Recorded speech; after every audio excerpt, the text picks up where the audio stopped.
Time now for the garden party on 99.7 and 1450 WHTC. And joining us from her offices in the Mr. Butternut building on Washington and Elm in downtown Zeeland. That is where DeBruyn Seed is located. It is the Master Gardener Jan Meeuwsen and our Google Hangouts connection. Jan, good morning. Good morning. Glad you are with us this morning to answer your questions, not questions from Jan to Jan or from me to Jan, but questions from you, the listeners, at 395-1450, 395-1450. Glad you are with us this morning. I assume things are, I would say I wouldn't say back to normal, but at least some semblance of normal now at the office. It's either slowed down a little bit or we're getting way too used to it. I don't know. Yeah, it could work. It could really work either way, because the new normal. We're used to not having as many cars around. We're on a busy street. We've always had lots of cars, so yeah. Yeah. By the way, let's do this. By the way, if you have a question for Jan, she'll take it at 395-1450.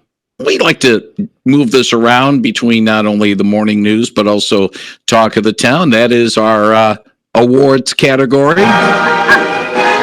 So let's do the awards category during morning news, and then we'll have more of the time to devote to listeners' questions as well. I saw problem number one driving in. Let's just say tulip time is over, and we're starting to see the star of the show saying, okay, it's time for me to exit stage down instead of stage left or stage right. Tulips gone bad. That's our major problem of the week. They only last just so long. Don't cut them right down to the ground once the tulip is done. Take the stem off where the flower was. Let the leaves go yellow. Now, on a tulip, it doesn't take long. In a couple of weeks, they'll all be yellow. You can take the whole thing out if you want. You can cut it down to the ground, ready to go for next year. But keep the leaves on it because the energy's got to go back down to the bulb. Same thing with daffodils and crocuses. The problem with daffodils is those leaves stay forever. But yeah, July 4, you'll still have daffodil leaves out there. But, just remain calm. They'll eventually go away. Just plant your other stuff around them. But tulip bulbs don't take that long to go completely bad. So just wait till they go yellow. Mm-hmm. Looks bad for just a little bit. All right. Our weed of the week is something that they like in Kentucky. We don't like it here. Bluegrass. Annual bluegrass we do not like, and lots of people are coming in with us. Shows up as like patches in the lawn of lighter grass, and all of a sudden you see little seed heads on the top. That's annual bluegrass. Now, you can take care of it. There's a product called Tenacity that will take care of it. It's probably not something that the average homeowner is going to be using. You can follow the directions extremely carefully. It's not a cheap thing. If not, you can go the way I did. I just walked around my lawn, patches of the annual bluegrass I just hit with Roundup. Killed it all. In 7 days, I put down new grass seed, and I was good. Okay, it looked like horrible for a month or two, but it did it. Yeah, let's put it this way: short-term pain, long-term gain. Yes. Yep. Seals and Crofts, if we had the music available, would usher us to our bird of the week. Hummingbird, don't fly away. Don't fly away. Don't fly away. They're all over this week. People are getting sightings all over. People, get those feeders out. Get them cleaned out. Get them up because the hummingbirds are back in force. Mm-hmm. They are here. And, of course, the bird feeders, a couple of them are geared towards our friends, the hummingbirds. Yes, the humbug and the yum.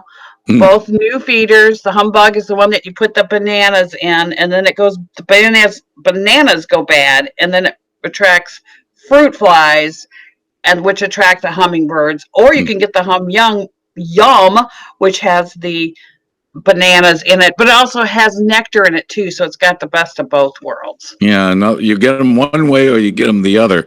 That's right.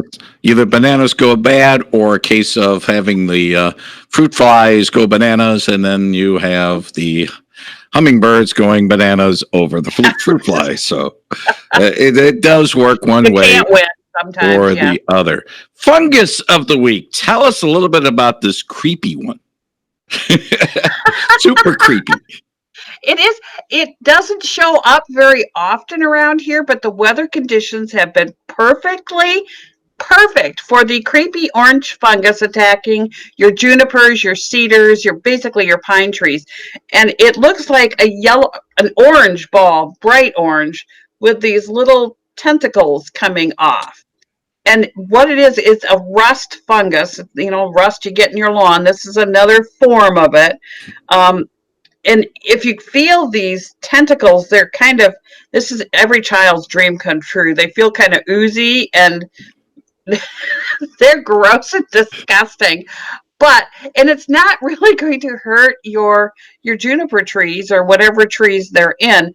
The problem is they're going to dry up in a couple of weeks, and then they're going to form all these little spores that are going to fly off, and then your apple trees, hawthorn trees, and crabapple trees are going to be affected by this. This will cause a problem with those, where it can even it can actually kill the tree if you get enough of it on, but it can disfigure the fruit and get rid of the leaves. So we want to make sure that your fruit, if you've got any fruit trees in the area, you may want to start cutting off these little orange things off your juniper. And it's usually not one. There's like hundreds of these orange ball things on a juniper tree. So make sure you get them all.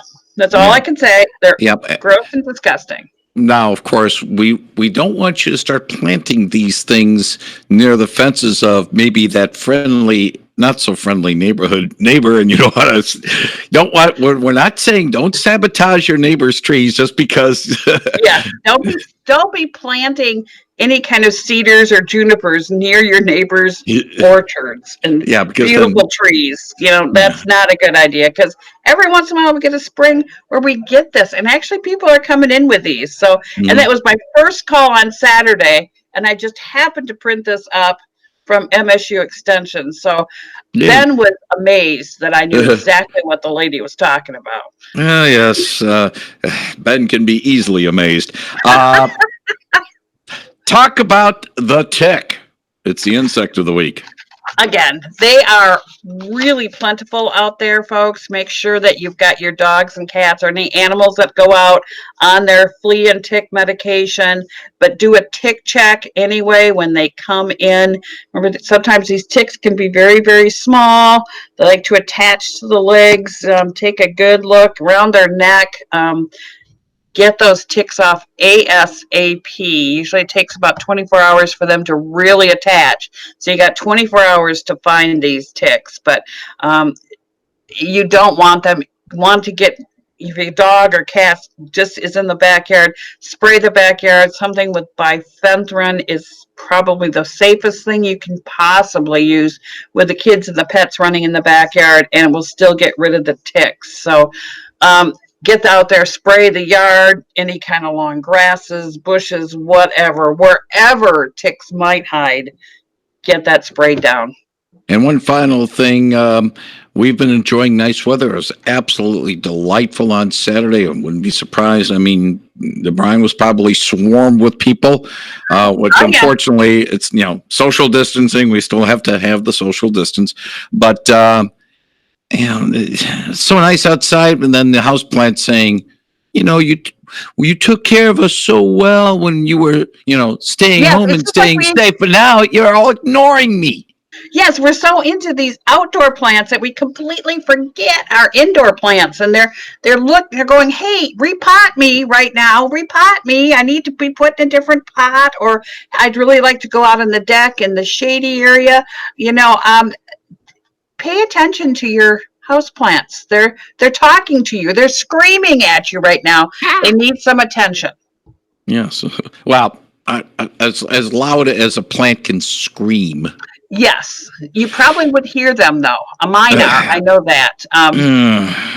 They are going out on the shady area. Don't put them out right in the direct sunlight. They're not quite used to that yet. So start them out in a shady area. You can kind of move them further and further out toward the sun. And if it gets cool at night, they come back in. And still, it gets cool at night, even though I think we can forget about frost until October. I'm hoping, yes. Yeah, but still, if it's under 60 degrees, bring those house plants back in because they get cold. They get They cold. don't. They need a blanket. Yeah, they're not used to that. They're being used to being in your nice warm living room, and they don't like being out there in the cold.